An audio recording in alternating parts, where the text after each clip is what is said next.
Adakah seorang janda, ni tak masih masih memerlukan izin keberadaan wali nasab untuk kahwin baru, atau dia ada hak penuh untuk menentukan pilihannya sendiri? Baik.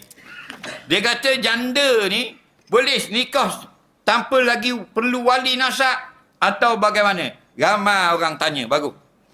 Kena faham baik-baik. Orang perempuan kalau nak nikah mesti ada wali. Sama ada anak dara ataupun janda. Tak ada wali, tak ada sah. Wali nasab ataupun wali hakim.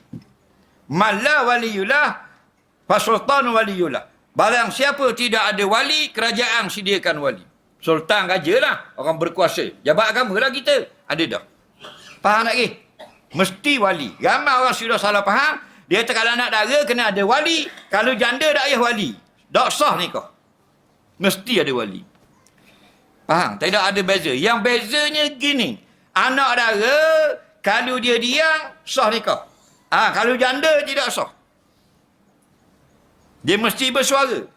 Nabi kata, Al-Bikru iznuha sumatuha. Anak dara, kalau diam, makna dia membenarkan. Anak kalau janda, kena khabar. Jangan diam itu. Boleh dipertikaikan. Faham tak lagi? Anak dara kalau ayah dia tanya, aku tengok mu periksa dah SPN 7 kali 8 isyak mu habis khubar dah aku jual. Faham tak? Mu lah nama lek kalau nikah dengan anak pak mak roti canai kedal luar tu. Dia pun ada kerja juga. Bang, deras senyap anak dara. Sah nikah.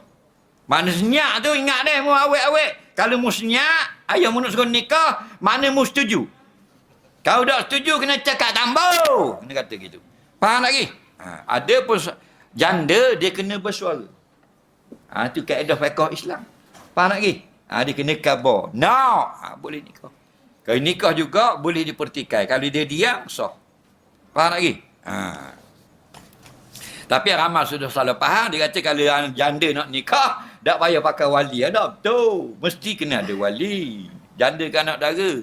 Cuma masalah izin. Dan pula anak dara boleh dipaksa oleh ayah dia. Ayah dia boleh paksa dia nikah dengan orang yang dia tak suka. Boleh. Sah nikah dengan syarat. Dua. Pertama, wali tu wali mujibir. Pasangan tu kena kufu. Faham? Ada pun janda tak sah. Lagi dia tak setuju tak sah. Faham lagi? Walaupun kufu. Itu janda pasal dia rikong dah.